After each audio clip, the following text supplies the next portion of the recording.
Halo, apa kabar pemirsa? Bertemu lagi bersama saya Uki Abdul dalam Warta Parlamentaria. Kami sudah menyiapkan beragam informasi seputar kinerja dan kegiatan anggota DPR RI. Inilah Warta Parlamentaria selengkapnya. Pemirsa, Komisi 11 DPR RI meminta industri perbankan di Jawa Tengah memberi dukungan dan perhatian lebih kepada UMKM, mengingat Jawa Tengah merupakan salah satu daerah dengan jumlah UMKM terbesar di Indonesia. Komisi 11 DPR RI meminta industri perbankan di Jawa Tengah memberi dukungan dan perhatian lebih pada UMKM, mengingat Jawa Tengah merupakan salah satu daerah dengan jumlah UMKM terbesar di Indonesia. Usai pertemuan dengan Bank Indonesia dan OJK Perwakilan Jawa Tengah serta perbankan dalam kunjungan kerja masa reses ke Jawa Tengah, anggota Komisi 11 DPR RI Hendrawan Supratikno mengatakan, sektor UMKM di Jawa Tengah terbukti telah menyerap banyak tenaga kerja. Komisi 11 DPR RI meminta perbankan yang ada di Jawa Tengah lebih membantu pengembangan usaha oleh para pelaku UMKM di Jawa Tengah, terutama dalam hal permodalan dan memberikan bunga kredit yang rendah. Hendrawan juga meminta industri perbankan meningkatkan kinerja untuk mendorong pertumbuhan ekonomi di Jawa Tengah yang lebih meningkat. Menitipkan pesan bagaimana agar net interest margin, selisih antara bunga pinjaman dengan simpanan itu ditekan, dan itu hanya bisa dimungkinkan kalau sektor perbankan bisa lebih efisien lagi, sehingga tingkat bunga yang harus dibayar oleh dunia usaha bisa lebih rendah. Tidak jauh berbeda, anggota Komisi 11 DPR RI Fatan mengatakan, industri perbankan dan industri keuangan di Jawa Tengah harus berkontribusi terhadap pertumbuhan ekonomi di Jawa Tengah.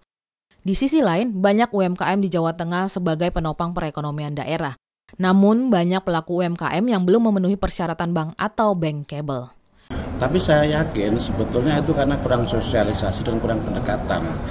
Saya yakin kita turun ke bawah masih banyak UKM yang merasakan tidak punya akses ke perbankan, apalagi ada sedikit pembukuan yang rumit, kemudian agunan yang berbeda dan lain sebagainya. Nah, tentunya ini menjadi tantangan kita supaya mitra kita berkontribusi dengan kita sampai. Dari Provinsi Jawa Tengah, Heriadi TVR Parlemen melaporkan. Pemirsa, pimpinan DPR RI mendorong pemerintah untuk memperjelas aturan kepemilikan tabung LPG 3 kg demi menghindari kelangkaan LPG 3 kg yang diakibatkan penyaluran yang tidak tepat sasaran, sekaligus mengurangi keresahan warga terkait rencana peluncuran tabung bright gas non-subsidi pada Maret 2018 mendatang.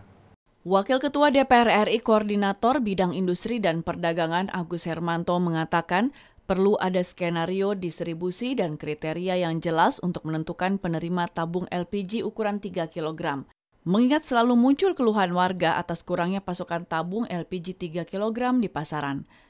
Hingga saat ini belum ada aturan yang jelas tentang kriteria pemakai tabung LPG 3 kg, karena dalam Perpres nomor 104 tahun 2007 hanya disebutkan rumah tangga dan usaha mikro yang dapat menerima. Agus Hermanto berharap pemerintah segera bergerak cepat dalam mengatasi penyaluran gas LPG 3 kg ini untuk menghindari harga isi ulang gas yang lebih mahal dan terhambatnya aktivitas warga dalam mencari nafkah. Itulah tadi yang saya sampaikan. Kalau untuk warung, untuk rumah makan, itu kan untuk komersil. Komersil tentunya seyogianya tidak menggunakan subsidi 3 kg. Yang menggunakan subsidi 3 kg itu adalah yang betul-betul masyarakat kita yang mengalami kesulitan. Saya juga pernah melihat bahwa di dalam sosial media ada orang beli tabung 3 kg naik mobil. Itu kan nggak layak lagi, sehingga itulah yang harus diatur. Namun kalau untuk subsidi bagi rakyat miskin, rasanya itu suatu kewajiban pemerintah. Terkait rencana pemerintah yang akan menggalakkan pemakaian tabung bright gas non-subsidi pada Maret 2018 mendatang, Agus Hermanto mengatakan, hal tersebut perlu sosialisasi menyeluruh untuk menghindari kesalahpahaman di masyarakat. Agus berharap dengan peralihan kepada tabung bright gas, subsidi menjadi tepat sasaran. Meninjau ulang pemikiran kalau ingin itu dicabut. Yang jelas, pemakaiannya itulah yang harus diatur, karena kami melihat bahwa yang menggunakan tabung LPG 3 kg itu bukan hanya rakyat yang miskin, tetapi juga rakyat yang mampu, bahkan restoran menggunakan tabung 3 kg yang berarti bersubsidi. Naomi dan Divo, TVR Parlemen melaporkan. Informasi selanjutnya datang dari Komisi 6 DPR RI yang meminta Kementerian BUMN melakukan evaluasi yang komprehensif terkait kelangsungan anak perusahaan Krakatau Steel, yaitu Meratus Jaya Iron Steel, yang terus merugi dan mengalami beban utang yang terus bertambah. Ditemui dalam rangkaian kunjungan kerja masa reses ke Kalimantan Selatan, Wakil Ketua Komisi 6 DPR RI, Azam Asman Natawijana, menilai pendirian Meratus Jaya tidak didukung studi kelayakan yang tepat, baik mengenai ketersediaan bahan baku, fasilitas-fasilitas produksi, dan infrastruktur pendukung. Akibat tidak adanya persiapan matang terkait bahan baku, proses produksi tidak stabil dan menghabiskan biaya besar. Di satu sisi, pasokan ke Krakatau Steel tidak lagi sesuai kebutuhan. Salah penempatannya, salah daripada dukungan infrastrukturnya, salah dengan sarana dan prasarananya yang tidak mendukung, dan salah dengan bahan baku yang harus dipersiapkan untuk membuat produksi spong tersebut. Anggota Komisi 6 DPR RI Joni Rolindrawan mengatakan, dengan evaluasi dan kajian yang komprehensif, pemerintah bisa mencegah kesalahan dalam pengambilan keputusan terkait Meratus Jaya Iron Steel. Pasalnya, bahan baku yang masih tersedia di Meratus Jaya tidak sesuai spesifikasi, sehingga harus dicarikan solusi agar tetap memberi nilai tambah. Joni menyarankan pemerintah melakukan joint venture dengan pihak yang bisa membawa modal segar ke Meratus Jaya. Menurun juga harga baja dunia, akhirnya Krakatau Steel memutuskan untuk tidak melanjutkan pembelian dari anak perusahaannya itu. Nah, sehingga ya mereka dari tahun 2015 berhenti memproduksi gitu ya. Dari Kalimantan Selatan, Nuki Tampu Bolon, TVR Parlemen melaporkan. Jangan kemana-mana pemirsa, karena kami masih memiliki banyak informasi lain dalam Warta Parlamentaria. Di antaranya datang dari Komisi 6 DPR RI yang tegaskan belum sepakati PP nomor 72 tahun 2016 serta Komisi 10 DPR RI yang meminta Kemenristek Dikti tetapkan prodi ikuti perkembangan zaman setelah jeda berikut.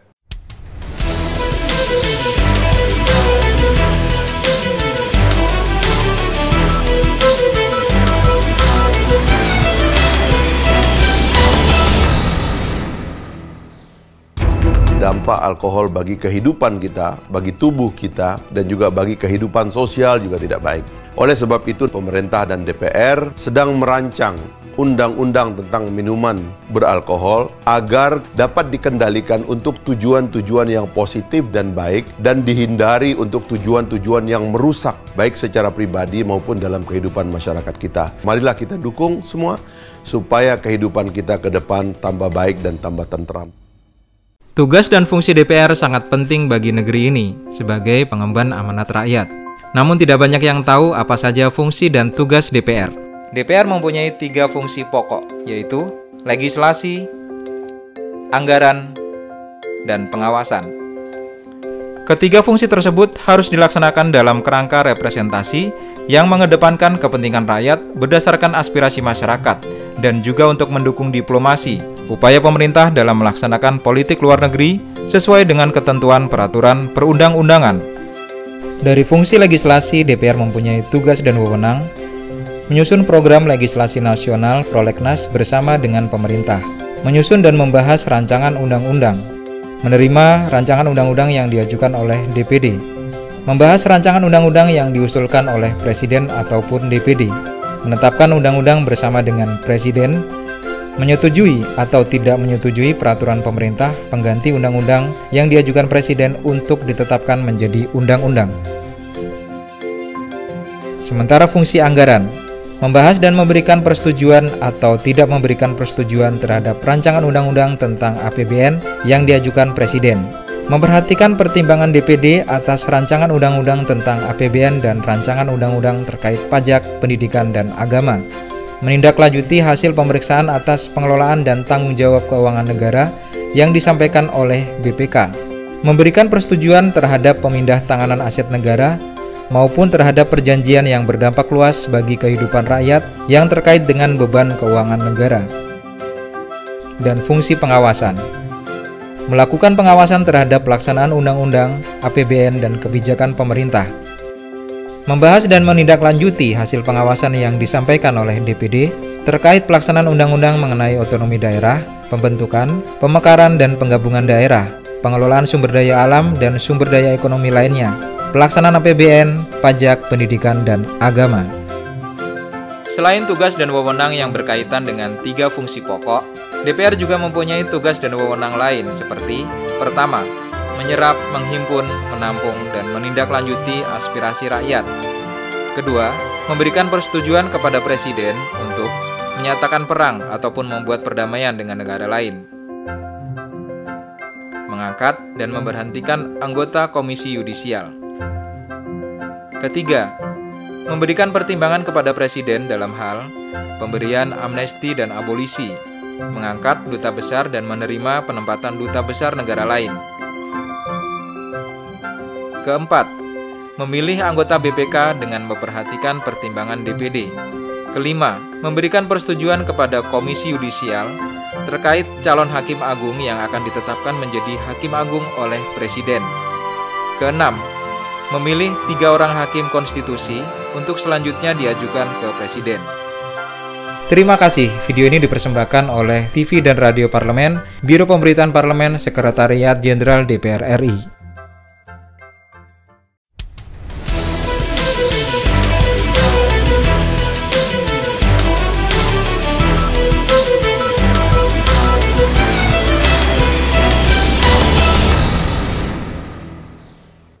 Pemirsa, Komisi 6 DPR RI kembali menegaskan belum menyepakati PP nomor 72 tahun 2016 tentang tata cara penyertaan dan penatausahaan modal negara pada BUMN, termasuk kebijakan pemerintah membentuk holding BUMN. Komisi 6 DPR RI kembali menegaskan belum menyepakati PP nomor 72 tahun 2016 tentang tata cara penyertaan dan penatausahaan modal negara pada BUMN, termasuk kebijakan pemerintah membentuk holding BUMN. Ditemui saat kunjungan kerja ke Kalimantan Selatan, Wakil Ketua Komisi 6 DPR RI Azam Asman Natawijana menjelaskan adanya holding BUMN dikhawatirkan mempengaruhi kinerja dan kondisi keuangan perusahaan BUMN serta anak perusahaannya yang dalam kondisi sehat akibat berada dalam satu holding dengan perusahaan BUMN yang tidak sehat. Dan jika PP 72 tahun 2016 diberlakukan, Azam khawatir ada aset BUMN milik negara yang dijual tanpa sepengetahuan DPR. Sehingga kita tidak lanjuti dengan masalah teknis dan masalah finansial lainnya. Kita stop di masalah hukum. Kalau masalah hukumnya tidak, landasan hukumnya tidak sesuai, kita tidak sependapat, maka kita tidak lanjut. Hal senada disampaikan anggota Komisi 6 DPR RI Sartono yang meminta pemerintah harus berhati-hati dalam membentuk holding BUMN, khususnya memperhatikan kondisi keuangan dan kinerja BUMN terkait, agar tidak menimbulkan kerugian atau utang, mengingat banyak BUMN dan anak perusahaannya memiliki kinerja buruk. Nanti kalau mungkin dalam holding, bisa juga yang sehat ini terpengaruh menjadi tidak sehat. Jadi harus benar diurai betul, kehati-hatian. Tidak hanya berpikir masalah konsolidasi aset gede terus nanti bisa untuk mencari hutang, ya itu yang berbahaya. Dari Kalimantan Selatan, Nuki Tampu-Bolon, TVR Parlemen melaporkan. Pemirsa, anggota Komisi 10 DPR RI menyayangkan masih banyaknya program studi atau prodi di perguruan tinggi di Indonesia yang kaku dan belum mengikuti perkembangan zaman.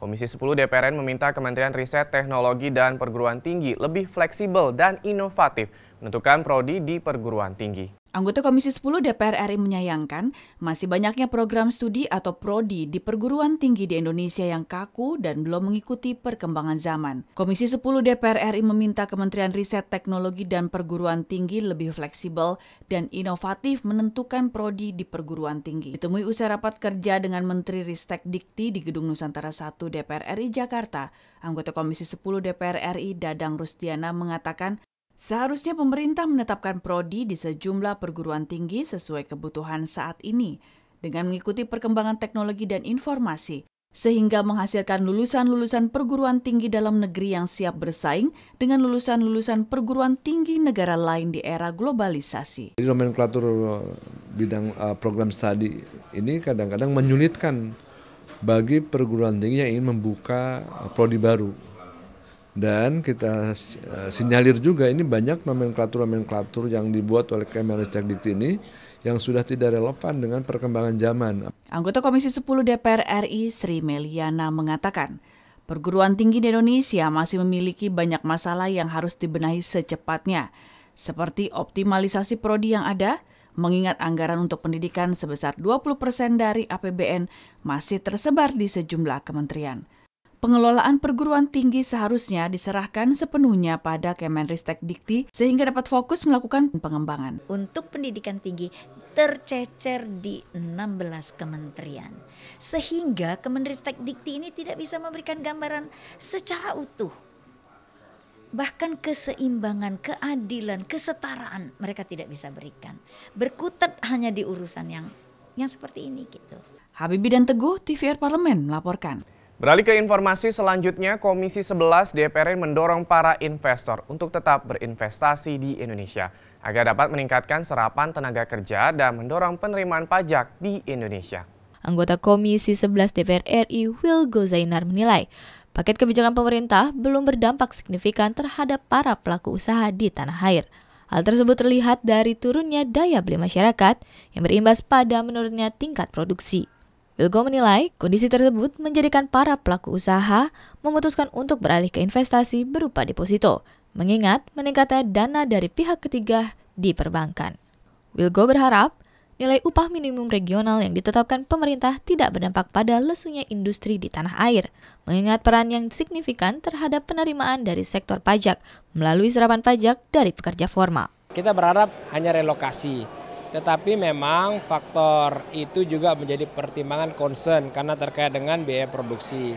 Ya kita berharaplah bahwa sektor formal, industri khususnya tidak berpindah ke luar negeri atau ke negara-negara tertentu. Hal senada disampaikan anggota Komisi 11 DPR RI Doni Imam Priambodo, meski keputusan investor untuk bertahan atau tidak di Indonesia berada di tangan investor. Namun, Doni meminta para pelaku industri tetap melakukan usahanya di Indonesia dengan mencari daerah industri yang sesuai kemampuan dalam membayar upah pegawai. Saya menghimbau kepada investor apabila memang UMR terlalu tinggi, saya harapkan tidak enggang dari Indonesia. Dia masih bisa memilih daerah-daerah lain ya yang masih mempunyai UMR yang rendah. Helmi Darmawan dan Ade, TVR Parlemen melaporkan. Pemirsa, kami masih memiliki banyak informasi lain dalam Warta Parlementaria. Tetap bersama kami.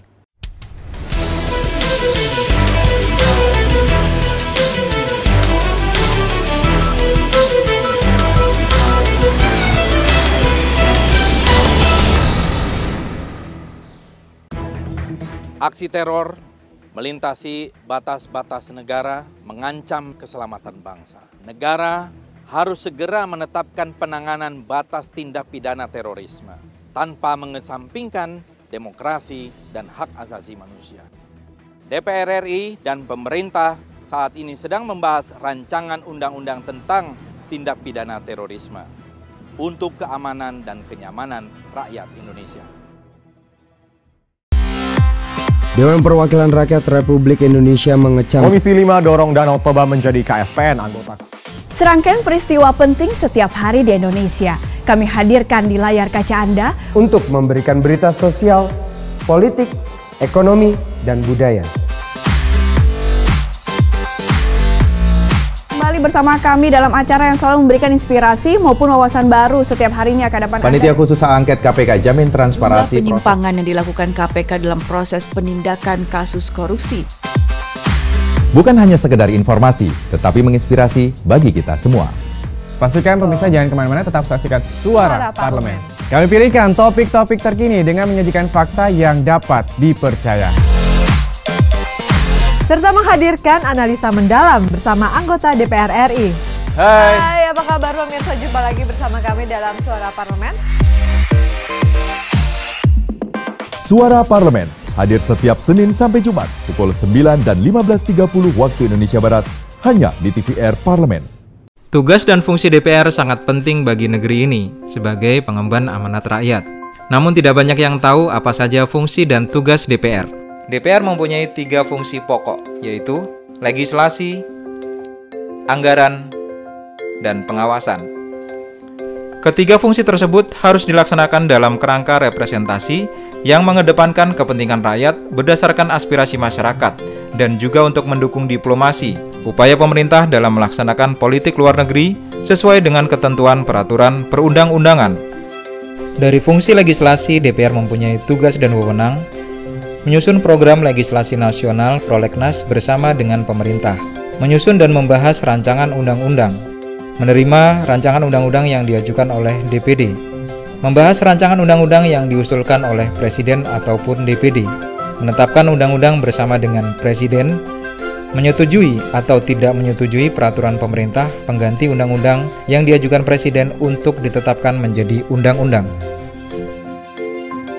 Sementara fungsi anggaran, membahas dan memberikan persetujuan atau tidak memberikan persetujuan terhadap rancangan undang-undang tentang APBN yang diajukan Presiden, memperhatikan pertimbangan DPD atas rancangan undang-undang tentang APBN dan rancangan undang-undang terkait pajak, pendidikan, dan agama, menindaklanjuti hasil pemeriksaan atas pengelolaan dan tanggung jawab keuangan negara yang disampaikan oleh BPK, memberikan persetujuan terhadap pemindah tanganan aset negara maupun terhadap perjanjian yang berdampak luas bagi kehidupan rakyat yang terkait dengan beban keuangan negara.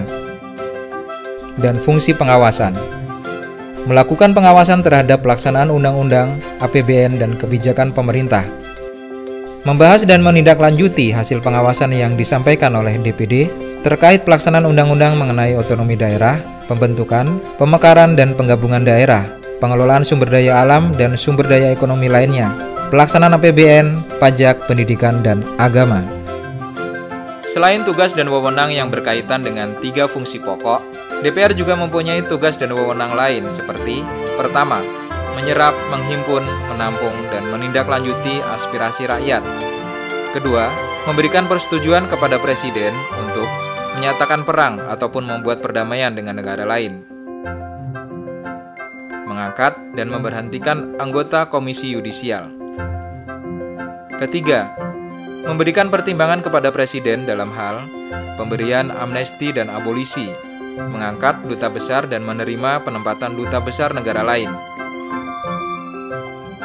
Keempat, memilih anggota BPK dengan memperhatikan pertimbangan DPD. Kelima, memberikan persetujuan kepada Komisi Yudisial terkait calon Hakim Agung yang akan ditetapkan menjadi Hakim Agung oleh Presiden. Keenam, memilih 3 orang Hakim Konstitusi untuk selanjutnya diajukan ke Presiden. Terima kasih, video ini dipersembahkan oleh TV dan Radio Parlemen, Biro Pemberitaan Parlemen, Sekretariat Jenderal DPR RI. Dampak alkohol bagi kehidupan kita, bagi tubuh kita, dan juga bagi kehidupan sosial juga tidak baik. Oleh sebab itu, pemerintah dan DPR sedang merancang undang-undang tentang minuman beralkohol agar dapat dikendalikan untuk tujuan-tujuan yang positif dan baik dan dihindari untuk tujuan-tujuan yang merusak baik secara pribadi maupun dalam kehidupan masyarakat kita. Marilah kita dukung semua supaya kehidupan kita ke depan tambah baik dan tambah tentram.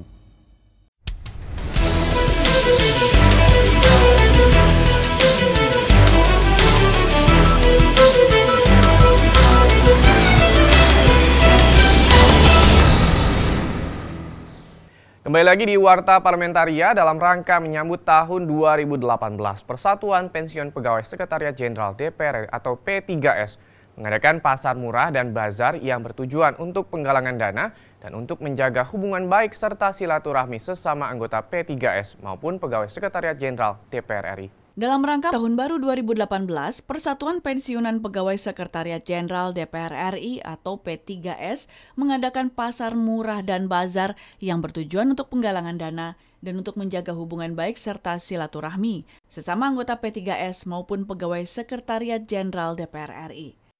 Pasar murah dan bazar yang diadakan di Lobi Nusantara 5 DPR RI Kompleks Parlemen Senayan meliputi usaha kuliner, pakaian, kecantikan, dan perlengkapan rumah tangga, Pelaksana tugas Sekretaris Jenderal DPR RI Damayanti menyambut baik kegiatan pasar murah dan bazar sebagai aktivitas positif. Selama ini Setjen DPR telah memberikan bantuan rutin kepada P3S berupa iuran aktif yang digunakan sebagai santunan untuk anggota P3S yang sakit ataupun meninggal dunia. Untuk silaturahim atau untuk menjenguk orang yang sakit dan memberi sedikit santunan buat yang meninggal.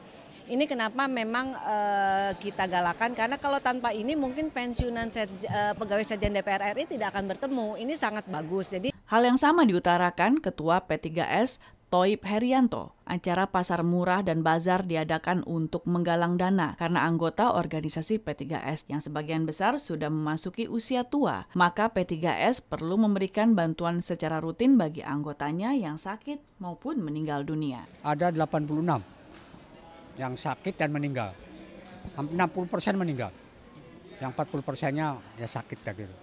Itu kan kita akan beri bantuan, santunan itu, walaupun tidak besar, tapi kan silaturahim lah intinya begitu. Ayu dan Zia, TVR Parlemen melaporkan. Pemirsa, dalam mengisi reses masa persidangan kedua tahun sidang 2017-2018, sejumlah anggota Dewan mengunjungi daerah pemilihan masing-masing. Berbagai kegiatan dilakukan untuk menyerap aspirasi maupun berkontribusi bagi konstituen di daerah pemilihannya. Dalam mengisi masa reses masa persidangan kedua tahun sidang 2017 hingga 2018 ini, anggota Komisi 6 DPR RI Endang Srikarti Handayani turun langsung ke daerah pemilihannya, yaitu Jawa Tengah 5 dengan membagi 600 paket sembako murah untuk rakyat. Kegiatan ini disambut hangat masyarakat Klaten dan sekitarnya. Endang Srikarti mengatakan hasil dari penjualan sembako ini akan disalurkan untuk pembangunan rumah ibadah di lokasi yang sama. Saya juga merasa bahagia, merasa bisa diterima oleh rakyat saya. Saya merasa juga bisa bermanfaat kepada rakyat saya, supaya juga saya bekerja dengan tenang karena rakyat saya membutuhkan saya. Aspirasinya, memperjuangkan aspirasinya. Kegiatan penjualan sembako murah ini bekerja sama dengan beberapa perusahaan BUMN melalui program tanggung jawab sosial perusahaan atau CSR-nya, yakni PT Angkasa Pura I, Bandara Adi Sumarno Solo, Bank Mandiri Cabang Klaten, dan PT PLN Wilayah Kerja Jawa Tengah. Itu memang ada program namanya CSR, Corporate Social Responsibility, di mana persentase kecil dari keuntungan kita langsung dibagikan kepada lingkungan sekitar. Seperti saya bandara, mungkin Mandiri, sekitar Mandiri. Jadi CSR itulah yang nanti kita salurkan ke penduduk, di mana nanti bisa bermanfaat untuk meringankan yang dapat musibah atau yang memang membutuhkan. Dari Kabupaten Klaten, Jawa Tengah, Gunarso, TVR Parlemen melaporkan. Pemirsa, Komisi 10 DPR terus berupaya memperjuangkan kota Ambon sebagai kota musik dan budaya di dunia yang diakui oleh United Nations Educational, Scientific, and Cultural Organization atau UNESCO. Hal ini bertujuan untuk menggali potensi bakat musik masyarakat dan membangun kekuatan ekonomi melalui keanekaragaman seni tradisional. Komisi 10 DPR RI terus berupaya memperjuangkan kota Ambon sebagai kota musik dan budaya di dunia yang dilakukan oleh UNESCO. Hal ini bertujuan untuk menggali potensi bakat musik masyarakat dan membangun kekuatan ekonomi melalui keanekaragaman seni tradisional. Ditemui saat kunjungan kerja Komisi 10 DPR RI ke Kota Ambon, Provinsi Maluku, anggota Komisi 10 DPR RI Nuroji menyampaikan Ambon merupakan salah satu daerah di Indonesia penghasil penyanyi dan musisi hebat yang memiliki talenta dalam dunia musik tanah air. Nah, ini harus sejalan, jadi Kementerian Pariwisata juga harus mensupport ikonnya Ambon sebagai Ambon Music City ya, bahkan untuk diajukan sebagai kota untuk musik di UNESCO. Sementara itu, anggota Komisi 10 DPR RI Ledia Hanifa Amalia mengatakan kekayaan budaya dan seni di Indonesia, khususnya Maluku, memiliki keanekaragaman jenis-jenis suara dari alam yang bisa dimanfaatkan. Menurutnya, konteks kota musik tidak hanya sekedar musik modern, akan tetapi harus mampu mengkombinasikan dengan musik tradisional yang sudah pernah ada di lingkungan masyarakat secara umum. Konteks kota musik jangan cuma dipikir sebagai musik modern, tetapi dia harus bisa mengkombinasi apa yang sudah ada yang ada di dalam lingkungan masyarakat secara umum, dan itu bisa dikombinasi dan dieksplorasi lebih dalam. Dari Kota Ambon, Maluku, Ajib Caniago, TVR Parlemen melaporkan. Bisa demikianlah beragam informasi seputar aktivitas DPR RI yang sudah kami susun dalam Warta Parlamentaria. Saya Uki Abdul beserta kerabat kerja yang bertugas undur diri. Terima kasih atas perhatian Anda. Wassalam.